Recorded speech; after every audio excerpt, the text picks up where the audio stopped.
Today we look at players who have, some of whom at least, have been part of the national team in the past, and for them, may or may not be in the Indian team at the moment, but what they do this season could well determine how far they go as far as their international careers are concerned, whether they get a look in as far as the national team is concerned in the near future, maybe not for the World Cup, but maybe immediately afterwards. The Karnataka batsman was in the frame to make his T20I debut against West Indies, but the tour was called off. He has carried his IPL form into the Ranji Trophy and the DHAWAL Trophy and was named in the 30-man World Cup probables list. And that means another good season could well put him in the national frame. The Gujarat all-rounder's maturity and ability to handle himself under pressure has come in for plaudits from all quarters. A tall left-arm spinner who generates bounce, his accuracy is his biggest strength. His fielding and batting lower down the order adds muscle to his value. He was the highest wicket taker for India during the ODIs against Sri Lanka, and his performances are sure to keep Ravindra Jadeja on his toes. An improved mindset, tempered aggression, and a proper technique has meant Uthappa 2.0 is one who can't be ignored for too long. A member of Karnataka's dominating outfit, Uthappa has been in and out of the Indian team. But with form by his side, he could push for the position of reserve wicketkeeper in the World Cup squad. If domestic runs mean anything, the Bengal batsman hasn't put a foot wrong of late.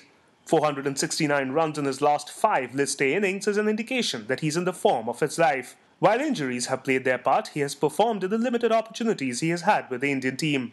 The confidence of runs is also showing in his captaincy, as he led East Zone to the DHAWAL Trophy title earlier this week.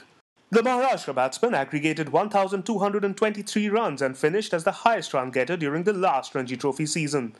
In the IPL, he showed his prowess as a finisher lower down. His ODI debut against Sri Lanka might not have been spectacular, but a good follow-up season could well pave the way for his inclusion after India's 2015 World Cup campaign.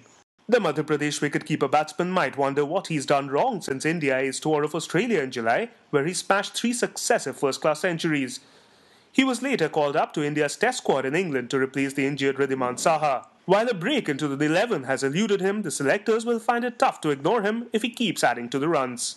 The off-spinning all-rounder from Jammu and Kashmir is an icon in his state. He's broken into the India A team and has been part of the national team as well. His immediate challenge would be to shepherd a successful Ranji Trophy campaign where his team is placed alongside tough sides like Karnataka, Uttar Pradesh and Mumbai. Once India's premier spinner, his slide has been remarkable, although it's not entirely been his fault. He was the man of the match when India last played a home test. Surprisingly, he hasn't managed to get a look in since. Having worked on his bowling action along the time away, Ojha is a different bowler, and a full season with Hyderabad could just be the boost he needs.